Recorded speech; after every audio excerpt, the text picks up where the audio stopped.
자, 민규쌤입니다. 130쪽에 있는 이제 미국 혁명 그리고 프랑스 혁명 문제 풀고 마무리를 짓도록 하겠습니다. 자, 2017 육모 12번 문항입니다. 선생님이 가장 좋아하는 가와 나 사이 시기 문제죠.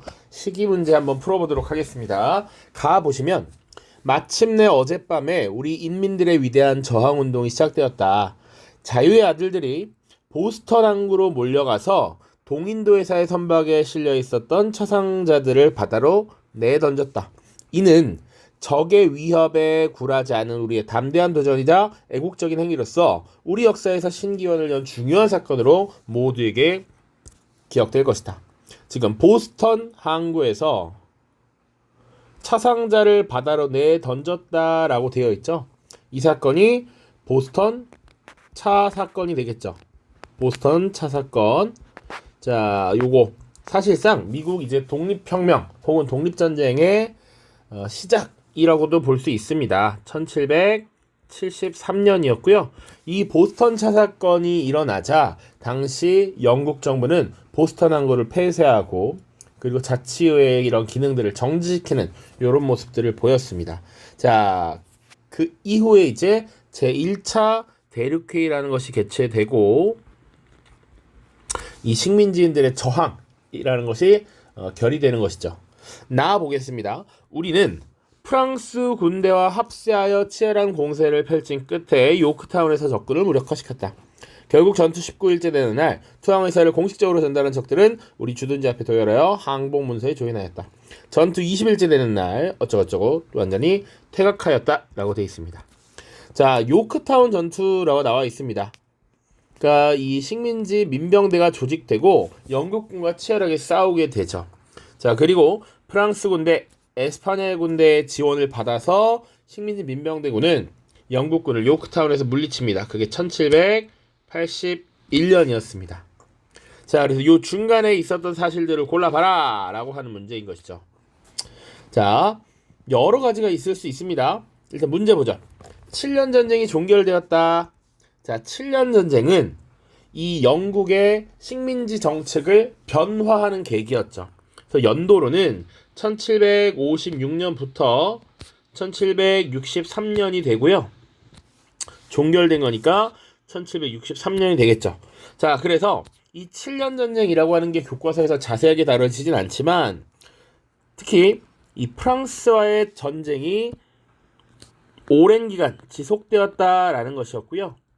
특히 7년 전쟁에서는 그래서 북아메리카 식민지에서의 전쟁이 있었고 그리고 오스트리아와 프로이센 간의 전쟁에 참여하면서 유럽에서도 전쟁이 벌어졌고 또 인도 지역에서도 주도권을 두고 싸우게 됐죠. 그러니까 전쟁이 지속되면서 굉장히 경제적 어려움을 겪었다. 그런 경제적 어려움을 극복하기 위해서 중상주의 정책을 강화했던 것이죠. 그 과정에서 인지세라든지 차세 같은 것을 매기기 시작했다 정도로 보시면 됩니다. 자, 그래서 밑에 있는 것이 7년 전쟁의 종결 이후 경제적 어려움을 극복하기 위해서 영국이 인지세법을 제정했던 것이죠. 1765년의 일입니다. 자, 그리고 이런 인지세법 그리고 차세 등의 부과에 반발했던 식민지인들이 대표 없는 곳에 과세 없다라는 주장을 펼치면서 조직적인 납세 거부 운동을 벌였다라는 것이죠. 그에 대해서 이제 영국 정부와 충돌이 발생하게 됩니다. 자, 그래서 보스턴 차 사건이라고 하는 것이 발생했고 제1차 대륙회의를 통해서 영국에 대한 저항을 결의합니다. 그 이후에 결국 영국군과 식민지 민병대가 충돌하게 되죠. 그 최초의 충돌이라고 할 수 있는 것이 렉싱턴 전투입니다. 이것이 1775년에 있었고 이게 정답이 되고요. 결국 이 충돌 이후에 제2차 대륙회의가 개최되고 거기서 조지 워싱턴을 총사령관으로 선출하고 독립선언서를 발표하고 뭐 이런 모습들이 있죠.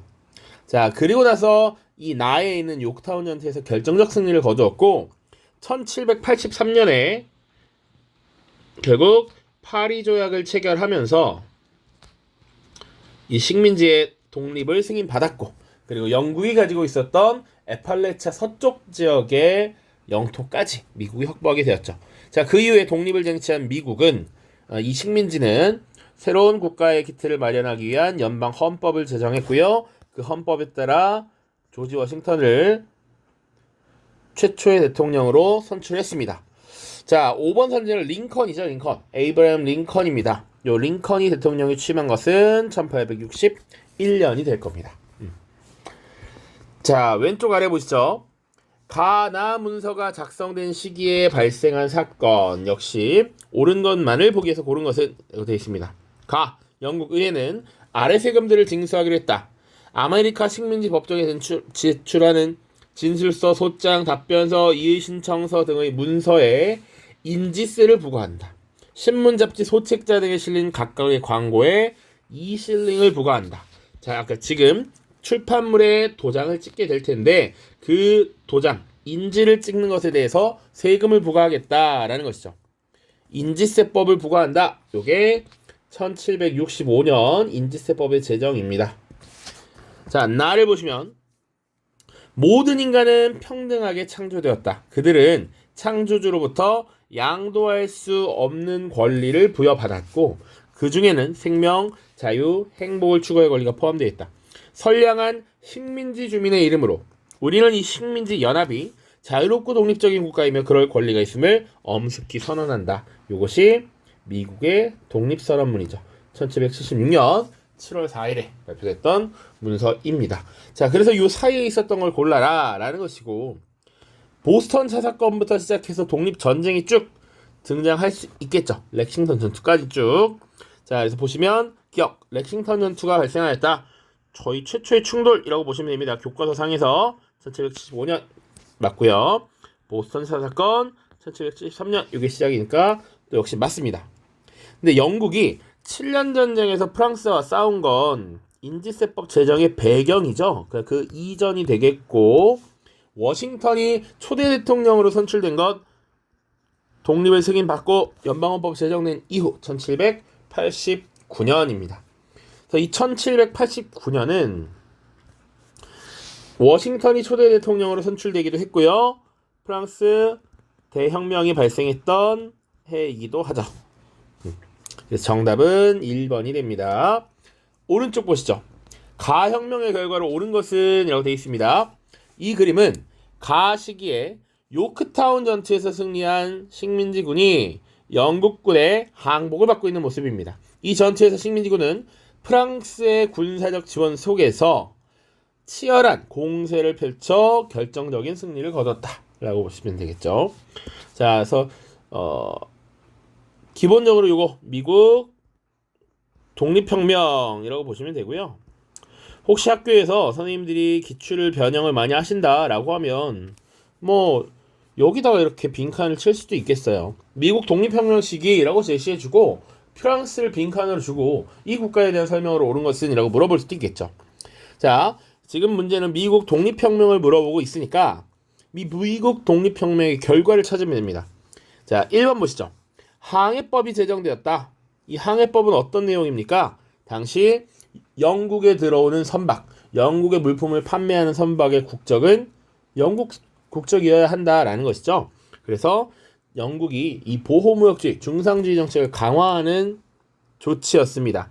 요거 1651년에 크로멜이라고 하는 영국의 의회파 지도자가 네덜란드를 견제하기 위해서 취했던 조치죠. 자, 2번 보스턴 차 사건이 발생하였다. 1773년이고 미국 독립혁명의 결과로는 볼 수 없습니다. 시발점이라고 볼 수 있죠. 자, 베스트팔렌 조약이 체결된 것은 1648년 30년 전쟁의 결과였습니다. 독일 지역 내에서 지금 구교와 신교의 대립에서 시작된 전쟁이었죠. 국제전으로 비화되었다 이런 얘기도 했습니다. 4번 아우크스부르크 화의가 이루어졌다. 1555년 루터파가 공인된 시점이었죠. 그러니까 루터파를 지지하는 제후들과 황제 및 가톨릭을 지지하는 세력이 나뉘어서 다투다가 결국 루터파를 공인하는 결과를 낳았다. 자, 5번 연방주의에 기초한 공화국이 탄생되었다. 이게 정답이죠. 연방주의라는 건 뭡니까? 당시 북아메리카 식민지에는 13개의 주가 있었다. 그리고 이 13개의 주는 각각 사실은 자치정부, 자치의회를 구성하고 있었는데 이 영국으로부터 독립하는 이 시기에 사실은 각각의 주의 개성과 독자성을 세게 가질 것이냐 아니면 이것을 묶어서 하나의 국가로 큰 국가로 만들 것이냐 라고 했을 때 13개 주를 하나로 묶어내는 연방주의를 채택했다라는 것이고 이전의 여러 나라처럼 뭐 영국처럼 국왕이 있는 것이 아니라 국민이 주권을 가진 이 국민 주권 국가를 만들자라고 해서 공화국이 탄생했죠. 그래서 시민들로부터 주권을 위임받은 행정부의 수반, 대통령을 선출하는 이런 모습이 그리고 이런 전통이 마련되었다라는 것이죠. 그래서 기본적으로 조지 워싱턴을 초대 대통령으로 선출하는 결과를 낳습니다.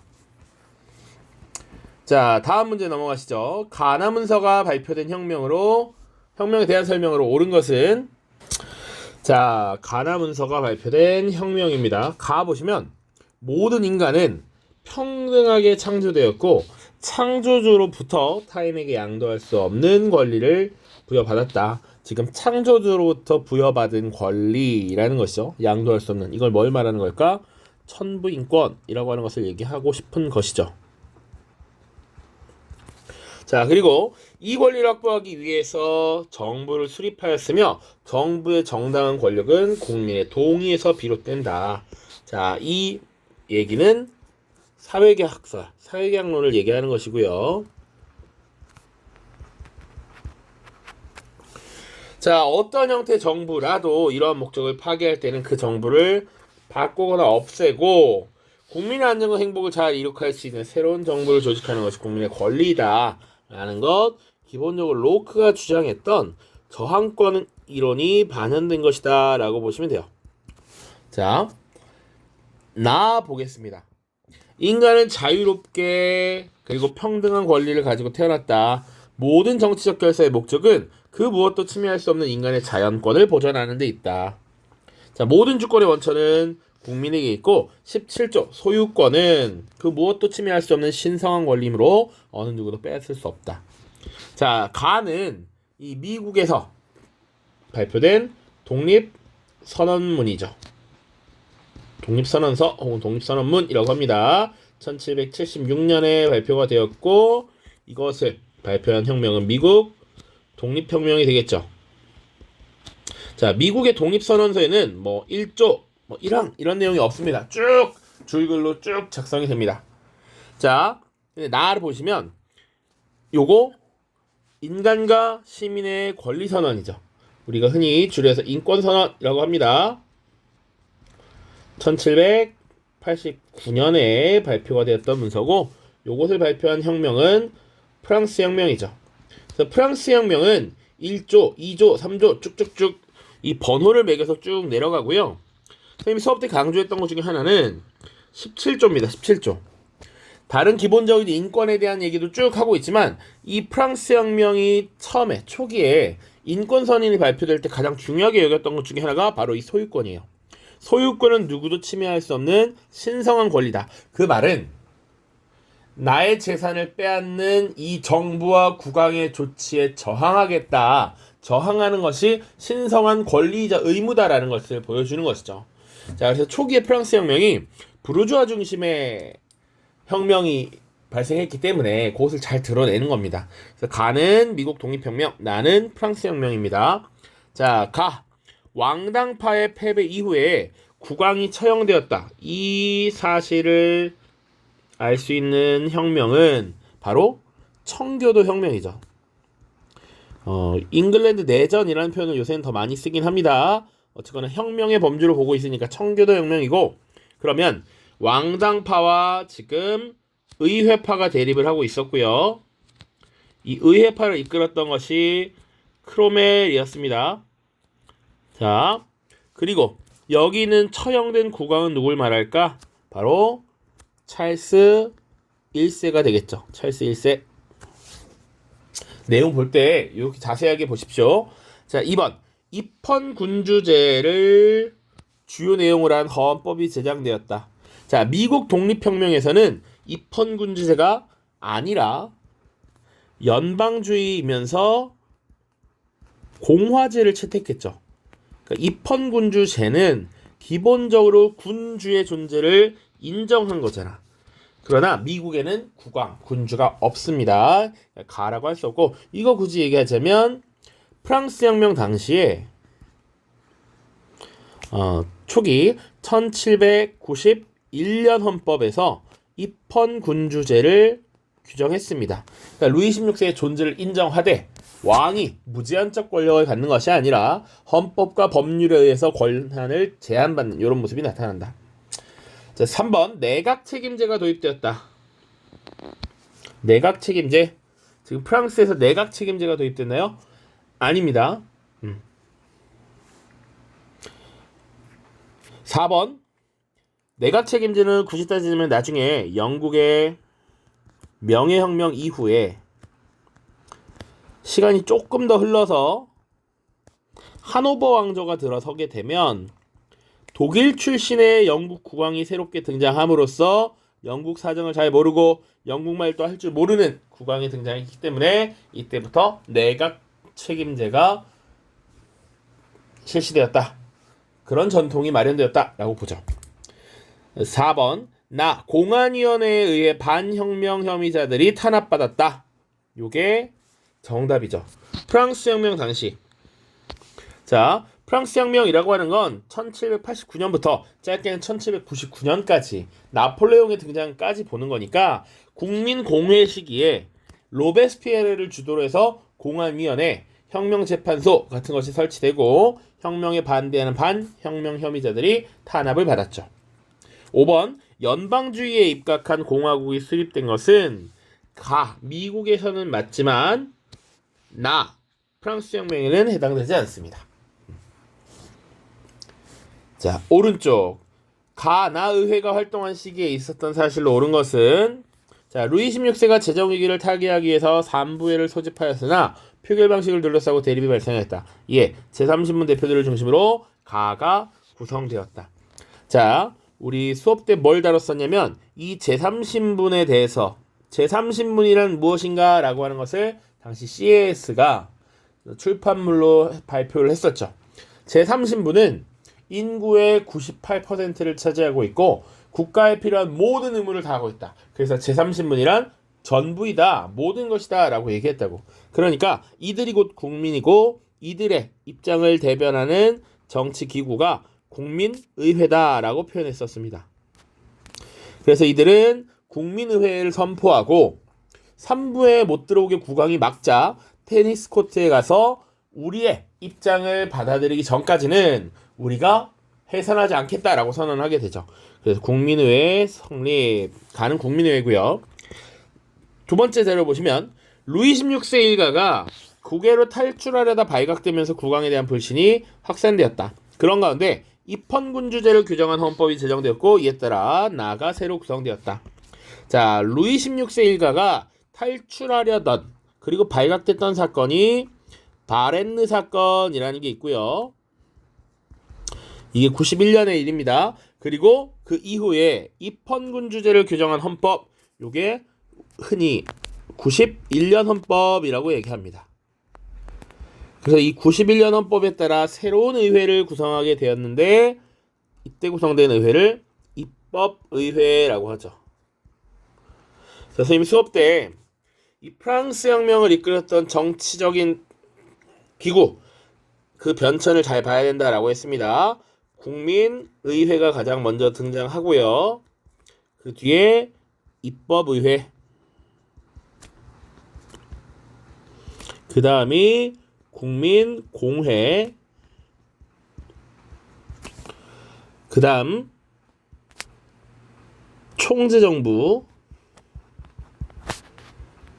그 다음이 통령정부고요. 이때 나폴레옹이 제1통령이 되고 이후에 이제 황제가 되면서 제정, 나중에 제1제정 이런 표현도 씁니다. 이런 식으로 변화가 있었다. 그래서 전통적으로 우리 기출문제는 이 국민의회부터 국민공회까지의 시기를 각각 구분하는 것을 중요하게 여겼었습니다. 그래서 국민의회는 최초에 성립된 것이 1789년 3부회가 소집된 이후 6월에 소집이 되었고 쭉 이어집니다. 그러다가 이 중간에 91년 헌법이 제정이 되면서 새로운 헌법에 따라 입법의회가 결성이 됐죠. 그래서 입법의회는 1791년 10월부터 쭉 운영이 되었다라고 보시면 되고요. 그러다가 중간에 이 국왕이 적과 내통해서 적국의 군대를 끌어들여서 이 혁명을 전복시키려 한다라고 하는 소문이 돌아요. 이때 폭발한 민중들이 국왕이 있는 튠르리 궁을 습격합니다. 그리고 국왕에 대한 배신감을 느끼고 나서 이 입헌군주제의 정지를 선언하고 공화정을 선포하게 돼요. 그것이 국민공회의 시작입니다. 이것이 1792년 9월이고요. 자, 이 국민공회가 수립된 이후에 루이 16세에 대한 불만이 커지면서 루이 16세가 이때 처형이 됩니다. 자, 그리고 나서 로베스피에르라고 하는 인물이 사실상 권력을 장악하고 공포 정치를 펼치게 되죠. 그래서 혁명재판소 공안위원회를 설치해서 혁명에 저항하는 반대파들을 제거해 나갔습니다. 자, 그러다가 이 로베스피에르의 공포 정치의 신문을 느낀 반대파들이 이들을 제끼는 테르미도르의 반동이라고 하는 것이 일어나게 되죠. 그래서 로베스피에르가 단두대의 이슬로 사라지게 되고 그 이후에 새로운 헌법을 제정합니다. 1795년에 95년 헌법을 새롭게 제정하고 여러 명의 총재를 5명의 총재를 두어서 상호 견제하에 권력을 누군가가 독점하지 못하도록 합니다. 자, 이 총재 정부가 1795년 11월부터 쭉 구성이 되었고요. 자, 이후에 사실은 브리메르의 쿠데타라고 해서 나폴레옹이 집권을 하게 되죠. 그래서 나폴레옹을 제1통령으로서 선임했던 그 시기가 1799년 11월부터이고 나폴레옹이 국민투표를 통해서 황제 자리에 오르는 것이 1804년 12월이 되겠습니다. 자, 이거 뭐 연월을 외워라 이런 건 아닌데 대략적인 흐름을 지금 보기 위해서 이렇게 정리한 것입니다. 물론 여기도 이렇게 99년 헌법 통령제를 실시하도록 한 헌법이 있고요. 뭐 그렇습니다. 그래서 보통은 이 국민의회, 입법의회, 국민공회를 구분하는 게 기본이고 최근에 그런데 수능에서 이 통령정부 시기를 한번 물어봤다라는 것 기억을 해주시고요. 문제 다시 이어서 보죠. 그래서 국민의회와 입법의회가 활동했던 시기에 있었던 사실을 고르래. 1번 가. 총재정부가 수립되었다. 전혀 관계없는 일이죠. 총재정부 자체는 로베스피에르가 무너지는 테르미도르의 반동 이후에 수립이 되는 것입니다. 1795년의 일이었죠. 자, 2번 인간과 시민의 권리선언이 발표되었다. 요게 정답이죠. 입법의회 그 이전에 국민의회를 지금 다루고 있습니다. 국민의회. 그래서 국민의회 수립이라고 하면 뭐 1789년 6월부터 해서 이 시기에 어떤 일들이 있었느냐? 테니스 코트의 서약, 바스티유 감옥 습격, 그리고 봉건제 폐지 선언, 그리고 인간과 시민의 권리 선언 모두 1789년에 있었던 일, 국민의회 시기의 일입니다. 그래서 2번이 정답이고요. 3번 루이 16세가 처형된 것은 아까도 얘기했지만 입법의회 때가 아니라 국민공회 시기입니다. 루이 16세를 더 이상 왕으로 인정하지 않고 루이 16세가 이 혼란을 초래한 범죄자다라고 하면서 이를 처형했습니다. 그래서 국민공회 시기이지 입법의회 시기가 아니다. 4번 테르미도르의 반동이 일어났다. 역시 국민공회 때고요. 테니스 코트의 서약이 이루어진 것은 국민의회 시기죠. 그래서 요건 가가 되어야 맞습니다. 자, 6문제 남았습니다. 자, 2020 수능 가나 문서가 작성된 시기 사이에 있었던 사실로 옳은 것은 봉건제를 완전히 폐지한다. 인신예색에 관한 권리와 의무는 무상으로 폐지된다. 그 밖의 모든 권리와 의무는 유상 폐지의 대상이다. 봉건제를 폐지하긴 하는데 유상 폐지를 하고 있다라는 것이고, 이 법령으로 폐지되지 않는 권리와 의무는 그에 상응하는 금액을 지불할 때까지 지속된다라는 거야. 봉건적 잔재를 탈피하고 싶고 벗어나고 싶다면 그에 해당하는 비용을 지불해야 된다라는 것이 8월 법령에서 발표되었던 것이죠. 자, 봉건제 폐지 선언입니다. 자, 이 봉건제 폐지 선언이 언제 있었느냐? 1789년 8월의 일이죠. 여기 8월 법령이라고 되어 있잖아. 자, 나와보시면 열흘 전 왕정이 폐지되었다. 성직자도 귀족도 사라지고 평등의 시대가 시작되었다. 자기들만을 위한 공화국을 세워서 부자와 관리의 이익을 위해 통치하려는 사이비 애국자와 국민 전체의 이익과 평등을 위하여 공화국을 건설하려고 애쓰는 애국자를 구별하라. 로베스피에르라고 되어 있습니다. 그래서 국민 공화정이니까 공회의 성립이라고 보시면 되고요. 이것이 1792년에 지금 9월에 있었던 일입니다.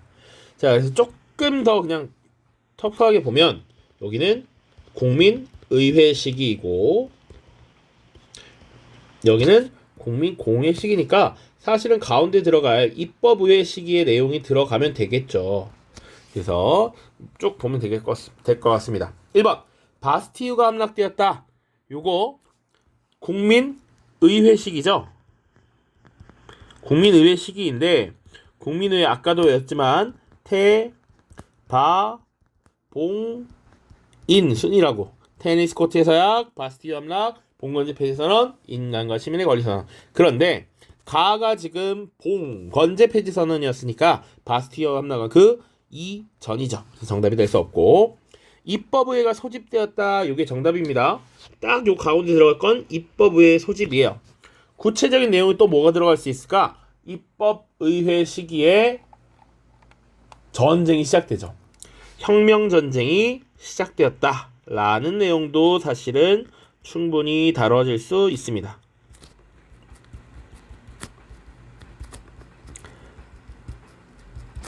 자, 3번 루이 16세가 처형된 것은 국민공회가 성립된 이후죠. 국민공회 시기. 공안위원회 설치 역시 마찬가지고요. 테니스 코트의 서약 국민의회 시기입니다. 자, 오른쪽 약 10여 년 전의 문제인데요. 이렇게 연표 문제도 나왔었습니다. 가, 마 시기에 있었던 사실로 옳은 것은, 자, 가 보시면 바스티유 함락부터 입법의회 개헌까지죠. 국민의회 시기는 맞아. 국민의회 시기인데 1번 봅시다. 가, 국민의회가 결성되었다 라고 하는 건 이전이지. 바스티유 함락 이전이잖아요. 그래서 국민의회가 결성되고 나서 태, 바, 봉, 인이니까 1번은 정답이 될 수 없다. 2번 루이 16세가 처형된 것은 국민공회 시기죠. 그러니까 나가 아니라 사실은 다에 들어가야 맞습니다. 다. 이것도 틀렸다. 혁명전쟁이 시작된 것은 입법의회 시기죠. 입법의회. 그러니까 다가 아니라 나가 되어야 되고요. 라, 총재정부가 수립되었다. 지금 테르미도르의 반동으로 로베스피에르가 실각해 권력을 잃었고, 그리고 나폴레옹의 쿠데타 이후에 나폴레옹이 사실상 통령을 역임하게 되고 통령정부가 수립되죠. 그래서 이 국민공회 몰락과 통령정부의 수립 중간에 총재정부가 들어서면 되죠. 정답은 4번입니다. 5번 대륙봉쇄령이 발표된 것은 나폴레옹이 황제 자리에 오른 이후 1806년의 일입니다. 자, 마지막 페이지입니다. 132. 밑줄 친 기억 시기에 볼 수 있는 모습으로 가장 적절한 것은야. 자, 프로이센의 그림 남작에게 그동안 우리는 프랑스 시민들이 자행한 폭거에 매일 몸서리를 칠 수밖에 없었어. 프랑스의 위대한 국왕과 왕께서는 왕실 구성원들을 데리고 속히 파리를 벗어나서 신변의 안전을 도모하셨어야만 했어. 사실 국왕께서 바스티유 습격 사건부터 지금까지 2년이라는 세월 동안 얼마나 많은 불행과 수난을 감내해야 하는지 잘 아시지 않소. 자, 지금까지 사태는 국왕께서 도저히 감당하실 수 없는 치욕스러운 것이고 과거 스튜어트 왕조의 찰스 1세조차도 생전에는 이와 같은 모진수모를 당하진 않으셨다고 생각하고, 자, 핵심적인 파트만 보면 되죠. 지금 프랑스에서 혁명이 일어나고 있고 바스티유 습격 사건부터 2년이라는 세월 동안 있었던 모습, 볼 수 있는 모습을 고려하는 거지. 1789년 태바 봉인이니까 7월부터 2년간 1791년 7월입니다. 조금 러프하게 말하면 국민의회 시기에 있었던 것들을 고르면 되죠. 그래서 이후에 91년 헌법이 제정되고 91년 10월에 입법의회가 결성이 됩니다. 자, 이렇게 보시면 돼요. 1번 반혁명 세력을 색출하는 공안위원회 위원. 여기서 공안위원회라고 하는 것은 국민공회 시기에 지금 반혁명 세력들을 색출하기 위한 기구였죠. 로베스피에르가 주도했던 공포정치 시기의 대표적인 기구입니다. 자, 공안위원회뿐만 아니라 혁명재판소도 있습니다. 혁명재판소. 자, 2번 단두대에서 처형된 루이 16세의 처형 역시 국민공회 시기죠.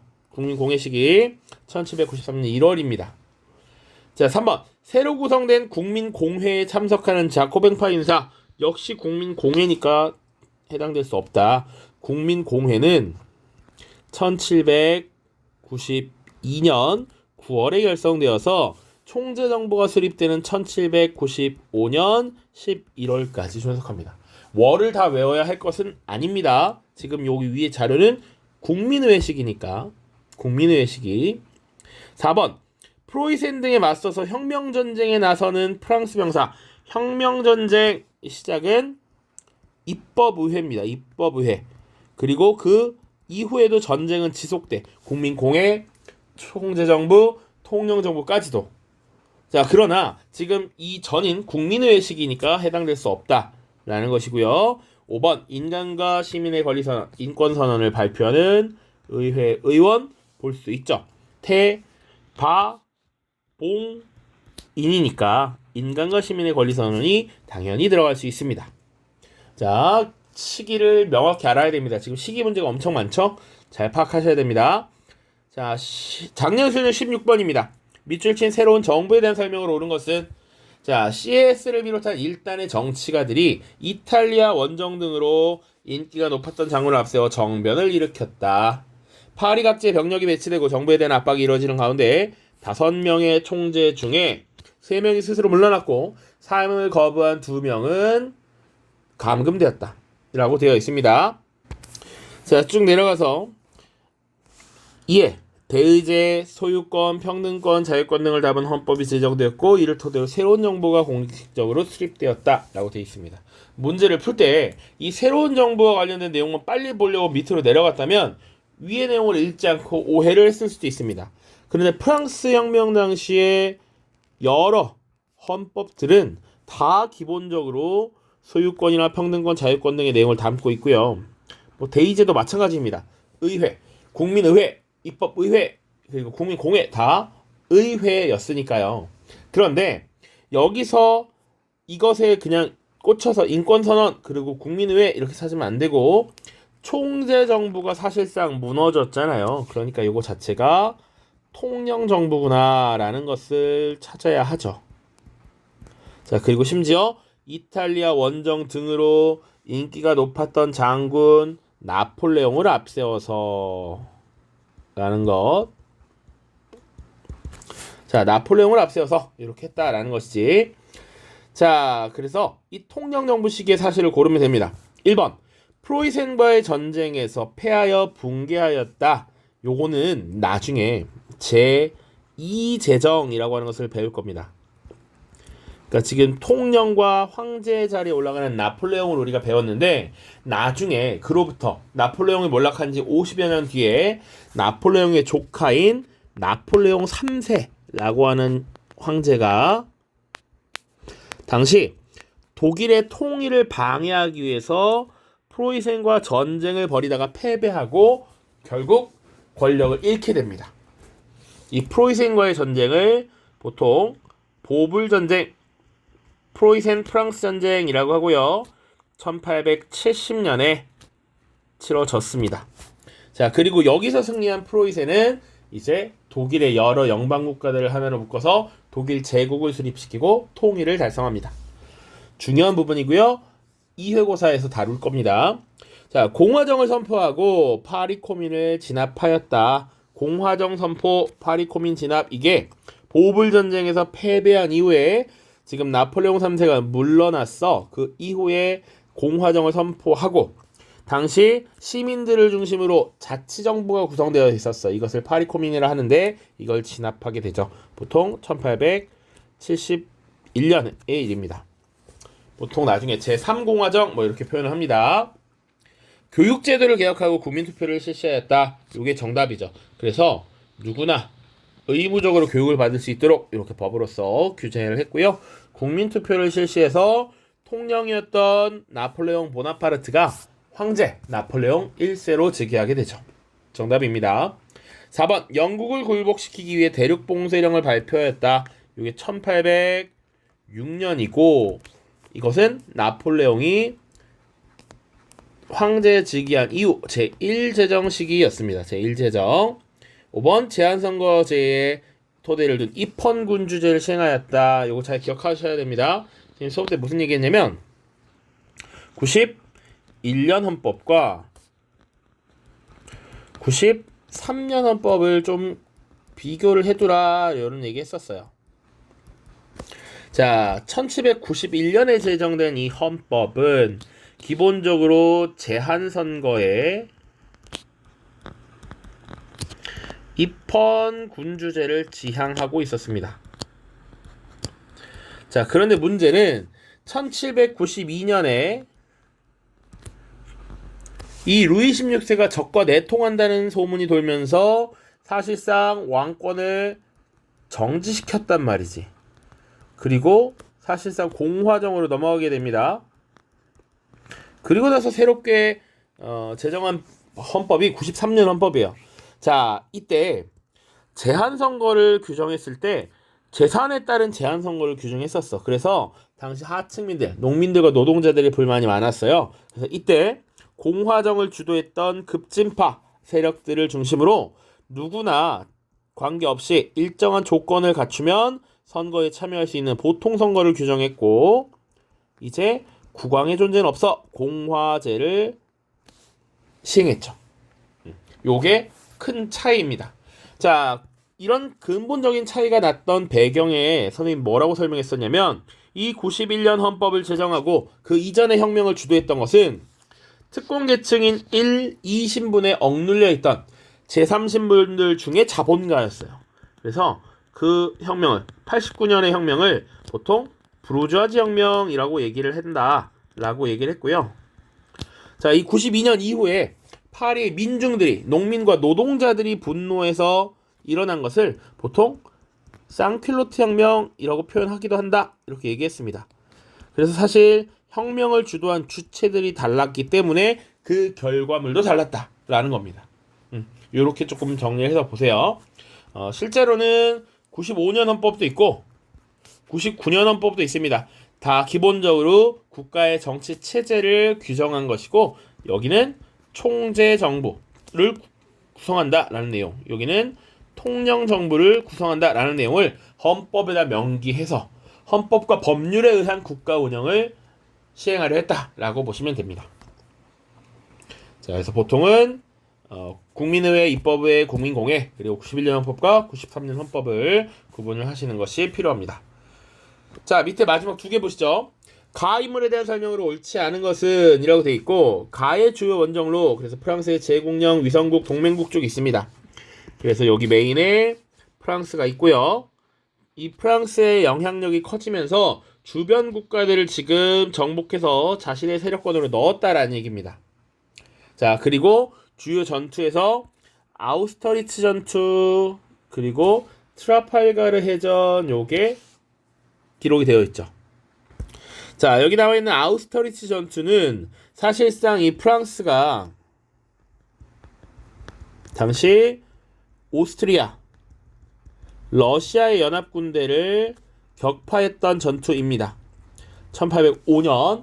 그런데 이 트라팔가르 해전은 당시 프랑스의 해군이 영국 해군에게 패배했던 전투예요. 자, 그래서 사실은 여기 지도에 많이 가려져 있지만 이 영국은 프랑스와 나폴레옹의 골칫거리 중에 하나였습니다. 자, 이 유럽에서의 세력 확장을 주도했던 인물은 일단 누굽니까? 바로 당연히 나폴레옹이고요. 나폴레옹에 대한 설명을 옳지 않은 것을 고르면 됩니다. 1번 대륙봉쇄령 내렸죠. 왜?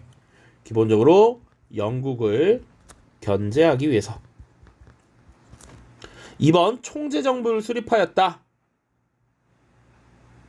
자, 총재정부를 수립한 것은 나폴레옹이 아니죠. 나폴레옹은 기본적으로 통령정부에서 권력자로 등장하게 되는 것이고 총재정부를 수립했던 것은 나폴레옹의 업적이 아닙니다.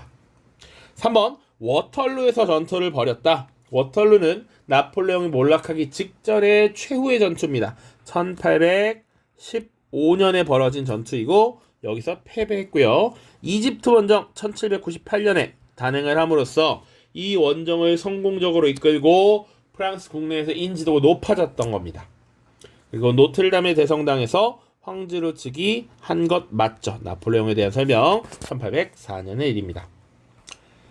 자, 오른쪽 요런 문제가 나올 수도 있습니다. 잘 보시면 가나 국가에 대한 설명을 옳은 것은 이라고 되어 있고 가의 황제이자 이탈리아의 왕 라인 연방의 보호자인 본인은 다음과 같이 선포한다. 모든 함선은 국적을 불문하고 나의 해상조사를 받거나 세금 지불을 하는 경우 그 국적을 더 이상 인정받지 못한다. 국적과 화물의 내용을 막론하고 나와 그 식민지 항구에 입항하거나 출항하는 모든 함선은 가에 붙잡힐 경우 전리품이 될 것이다. 지금 가의 황제이자 이탈리아의 왕 라인 연방의 보호자라고 되어 있어요. 그러니까 이 당시에 유럽에서 황제라는 표현을 쓰는 국가는 사실은 프랑스와 신성 로마 제국의 황제뿐이었어. 그런데 이 가 국가의 황제에 의해서 신성 로마 제국이 해체되고 이 가 국가 프랑스죠. 프랑스의 우호적인 여러 작은 나라들을 묶어서 라인 연방을 결성했던 것이 바로 나폴레옹이고 당연히 가 국가는 프랑스가 되는 것이죠. 프랑스. 그래서 가는 프랑스고요. 지금 함선에 대한 견제가 들어가고 있지 해상을 봉쇄하는 겁니다. 이게 대륙 봉쇄령이라고 하니까 나는 바로 영국이 되겠죠. 영국. 그래서 가는 프랑스, 나는 영국이라고 보시고 문제를 푸시면 되겠습니다. 1번 가는 에스파냐를 위성국으로 삼았다라고 돼 있어. 마침 왼쪽에 지도가 있잖아. 자, 프랑스의 위성국이었던 마드리드가 있죠. 그래서 조제프라고 하는 본인의 사촌형을 에스파냐의 왕으로 임명하기도 합니다. 정답이 1번이고요. 우리 밑에는 사실 안 배운 내용도 포함되어 있긴 한데 프랑스는 러시아와 함께 사국동맹을 주도하였다라고 되어 있습니다. 그럼 이 사국동맹이 뭔지 알아야겠죠. 자, 사국동맹이 뭐냐면 프랑스 혁명이 끝나고 이 나폴레옹이 몰락한 이후에 1814년부터 15년까지 오스트리아 빈에서는 유럽의 주요 정상들이 모여서 빈회의라고 하는 것을 개최하고 이 빈회의에서 결정한 핵심적인 내용은 뭐냐면 과거의 회귀, 복고주의입니다. 그래서 프랑스 혁명 이전으로 돌아가자. 그러니까 시민들에 의한 자유 이런 것들을 누리는 것이 아니라 국왕에 의한 군주에 의한 절대적인 통치권을 다시 확보하자라는 게 빈회의의 핵심적인 내용이었어요. 그래서 프랑스 혁명 이전으로 돌아가자라는 게 핵심이었고 이때 이미 프랑스 혁명 과정을 통해서 나폴레옹의 이런 영토 확장을 통해서 자유의 맛을 본 사람들이 이에 계속 저항할 수 있단 말이야. 그 저항을 억누르기 위한 군사 동맹이 바로 사국 동맹입니다. 자, 그래서 사실 이 사국 동맹이라고 하는 건 기본적으로 군사 동맹인데 이 프랑스의 확장, 나폴레옹의 유럽 팽창에 큰 어려움을 겪었었던 러시아, 오스트리아, 프로이센이 중심이 되어서 사실은 신성동맹을 결성했고 여기다가 영국이 가세하면서 사국동맹이 결성이 됩니다. 그래서 당시 프랑스 혁명에서 누렸던 개인의 자유와 평등을 다시 주장하고 과거의 해기에 저항하는 세력들을 억누르기 위한 군사동맹이었다라고 보시면 돼요. 자, 나는 영국인데 트라팔가르 해전에서 패배한 것이 아니라 승리했죠. 그러니까 패배한 것은 프랑스지, 프랑스. 자, 4번. 나는 영국은 미국의 독립을 지원하기 위해 군대를 파견했다? 역시 아니죠. 그러니까 3번도 그렇고 4번도 그렇고 사실은 다 가였으면 맞는 설명이다. 가. 5번. 나는 영국은 오스트리아를 물리치고 신성로마 제국을 해체시킨 것이 아니라 프랑스가 오스트리아를 물리치고 신성로마 제국을 해체시켰죠. 그러니까 2번도 사실은 이렇게 거꾸로 나였으면 맞습니다. 사국동맹에 영국이 포함되니까요. 자, 그래서 지금 무려 46분 동안 11문제 정도를 풀었습니다. 11문제. 그래서 내용이 많아서, 그리고 프랑스 혁명은 좀 더 까다롭게 출제되는 경우가 많아서 내용을 조금 더 보강하는 이런 모습을 보여주려고 했고요. 문제를 풀다가 어려움이 있다면 계속 질문을 하십시오. 댓글로 남기셔도 되고요. 교무실로 찾아오셔도 됩니다. 자, 모두 고생 많으셨고요. 여기까지. 일단 24년도 2학기 2회고사의 시험 범위는 마무리가 될 것 같습니다. 2학기 1회고사. 그 뒤에 빈 체제부터 자유주의 운동, 이탈리아와 독일의 통일 이런 것들은 이제 시험 기간에 착착착 준비해서 업로드가 될 예정이니까 미리미리 공부하실 분들은 잘 찾아보시면 되겠습니다. 자, 모두 고생 많았습니다. 안녕.